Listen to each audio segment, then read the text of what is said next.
বন্ধুরা, আগামী পর্বে গল্পে আসতে চলেছে এমন এক অবিশ্বাস্য মোড় যা মুহূর্তের মধ্যে বদলে দেবে অনুভব, লাজু আর বনলতার জীবনের সমীকরণ।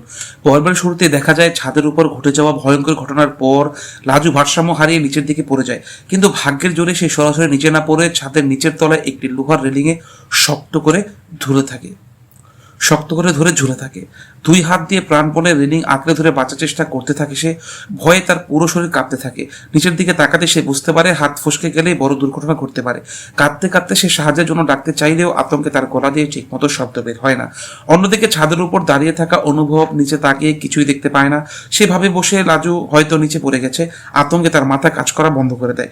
কি করবে বুঝতে না পেরে দ্রুত সিঁড়ির দিকে নিচে নেমে যায়। নিচের ভয় লুকিয়ে স্বাভাবিক থাকার চেষ্টা করলেও তার চোখে মুখে উদ্বেগ স্পষ্ট।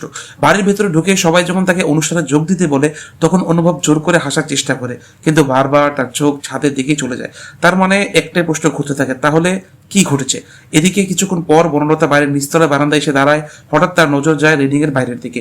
প্রথমে সে বুঝতেই পারে না ওটা কি। ভালো করে তাকাতে দেখতে পায় কেউ একজন দু হাতে রেলিং আঁকড়ে ঝুলে আছে।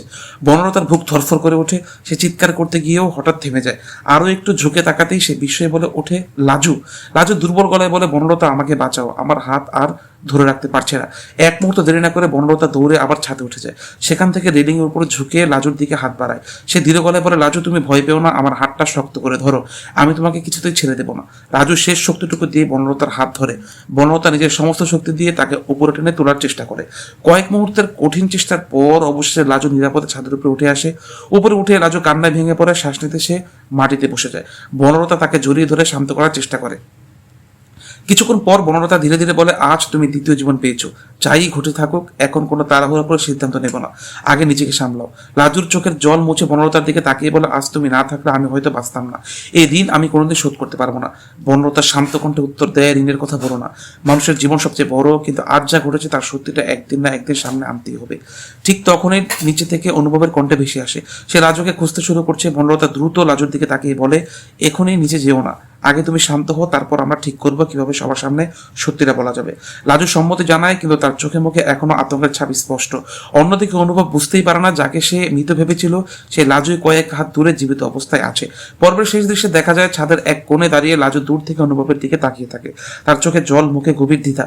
সে কি সব সত্যি প্রকাশ করবে, নাকি নীরবে থেকে ঘটনার আসল কারণ জানার চেষ্টা করবে?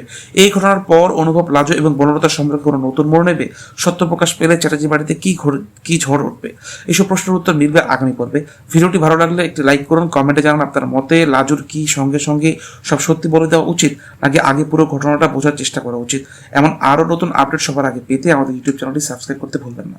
ধন্যবাদ।